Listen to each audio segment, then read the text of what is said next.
കഥ. ഒരു കാലത്ത് വൈകുണ്ഠത്തിൽ വിഷ്ണുവിനെയും കൈലാസത്തിൽ ശിവനെയും പാർവതി ദേവി സന്ദർശിക്കാൻ എത്തിയിരുന്നു. വിഷ്ണു ഭഗവാൻ തന്റെ യോഗമായ മോഹിനി രൂപം പാർവതി ദേവിക്ക് കാണിച്ചു. ആ രൂപം അത്യന്തം മനോഹരമായതിനാൽ പാർവതിക്ക് അല്പം ആശ്ചര്യവും അസ്വസ്ഥതയും തോന്നി. പിന്നീട് ശിവനും വിഷ്ണുവും തമ്മിൽ മോഹിനിയെക്കുറിച്ചുള്ള തമാശകളിൽ ഏർപ്പെട്ടു. ശിവൻ പോലും മോഹിനിയുടെ സൗന്ദര്യത്തിൽ ആകർഷിതനായ കഥയാണ് ഭഗവത്പുരാണത്തിലും ചില പ്രാദേശിക പുരാണങ്ങളിലും പറയപ്പെടുന്നത്. ഇത് കണ്ട പാർവതി ദേവി വളരെ കോപിതയായി.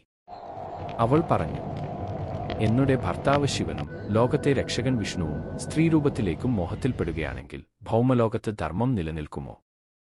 കോപത്തിൽ പാർവതി ദേവി ഇരുവരെയും ശപിച്ചു. ഒരു ശിവൻ ലോകത്തിലെ പലർക്കും മനസ്സിലാക്കാൻ പ്രയാസമുള്ള യോഗിയാകും, ആരും അദ്ദേഹത്തെ എളുപ്പത്തിൽ ഗ്രഹിക്കാനാവില്ല. 2 വിഷ്ണു ഭൂമിയിൽ അവതാരങ്ങളായി ജനിക്കുമ്പോൾ പലപ്പോഴും ഭൗതിക ബന്ധങ്ങളാലും മാനുഷിക സംഭവങ്ങളാലും പരീക്ഷിക്കപ്പെടും. ശാപം കേട്ട ശേഷം വിഷ്ണുവും ശിവനും പാർവതിയെ ശാന്തമാക്കി അവളുടെ ശാപം പരീക്ഷയായി മാറുമെന്നു സമ്മതിപ്പിച്ചു. അതിനാൽ തന്നെ വിഷ്ണുവിന്റെ പല അവതാരങ്ങളിലും രാമാവതാരം, സീതാവിരഹം, കൃഷ്ണാവതാരം, ഗോപികളുടെ ആകർഷണം മുതലായവ ഈ പരീക്ഷകൾ കാണാം. ശിവന്റെ കാര്യത്തിൽ അദ്ദേഹത്തെ മനുഷ്യബുദ്ധിയിൽ ഗ്രഹിക്കാൻ എളുപ്പമല്ല. യോഗേശ്വരനായി, വിരാഗിയായ, പലവിധ രൂപങ്ങളിൽ പ്രത്യക്ഷപ്പെടുന്നവനായി.